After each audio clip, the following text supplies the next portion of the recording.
King Tutankhamun, or Tutankhamen, ruled Egypt as pharaoh for 10 years until his death at age 19, around 1324 BC.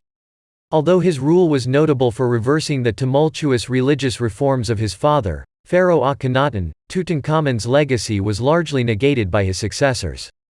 He was barely known to the modern world until 1922, when British archaeologist Howard Carter chiseled through a doorway and entered the boy pharaoh's tomb, which had remained sealed for more than 3,200 years. The tomb's vast hoard of artifacts and treasure, intended to accompany the king into the afterlife, revealed an incredible amount about royal life in ancient Egypt, and quickly made King Tut the world's most famous pharaoh. Genetic testing has verified that King Tut was the grandson of the great pharaoh Amenhotep III, and almost certainly the son of Akhenaten, a controversial figure in the history of the 18th dynasty of Egypt's New Kingdom, c. 1550 to 1295 BC. Akhenaten appended a centuries-old religious system to favor worship of a single deity, the sun god Aten, and moved Egypt's religious capital from Thebes to Amarna. After Akhenaten's death, 2 intervening pharaohs briefly reigned before the 9-year-old prince, then called Tutankhaten, took the throne. Tutankhamen reversed Akhenaten's reforms early in his reign, reviving worship of the god Amun, restoring Thebes as a religious center and changing the end of his name to reflect royal allegiance to the creator god Amun. He also worked in concert with his powerful advisors Horemheb and I, both future pharaohs, to restore Egypt's stature in the region. There are many theories as to what killed King Tut. He was tall but physically frail, with a crippling bone disease in his clubbed left foot. He is the only pharaoh known to have been depicted seated while engaged in physical activities like archery. Traditional inbreeding in the Egyptian royal family also likely contributed to the boy king's poor health and early death. DNA tests published in 2010 revealed that Tutankhamun's parents were brother and sister and that his wife, Encyclopedia, was also his half-sister. Their only 2 daughters were stillborn.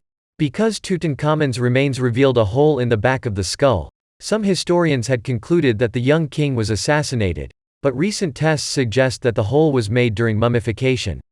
CT scans in 1995 showed that the king had an infected broken left leg, while DNA from his mummy revealed evidence of multiple malaria infections, all of which may have contributed to his early death.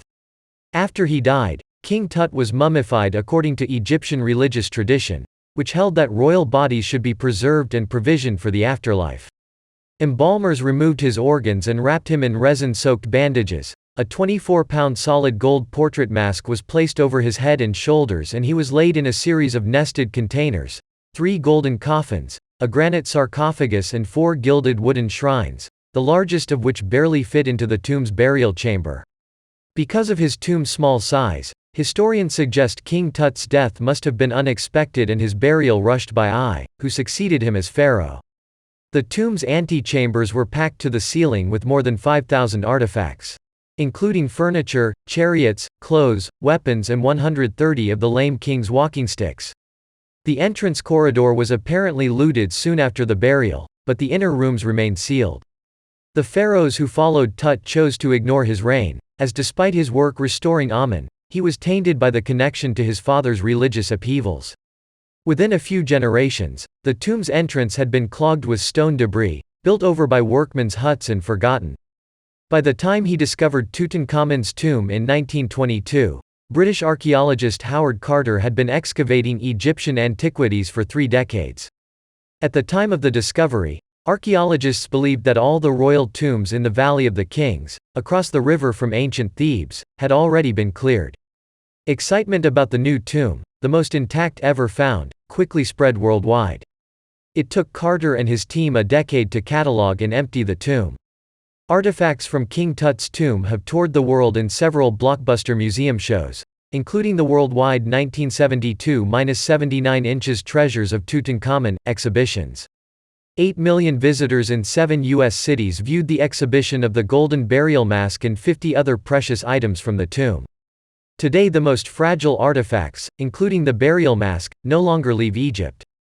Tutankhamun's mummy remains on display within the tomb in the Valley of the Kings in the KV-62 chamber, his layered coffins replaced with a climate-controlled glass box.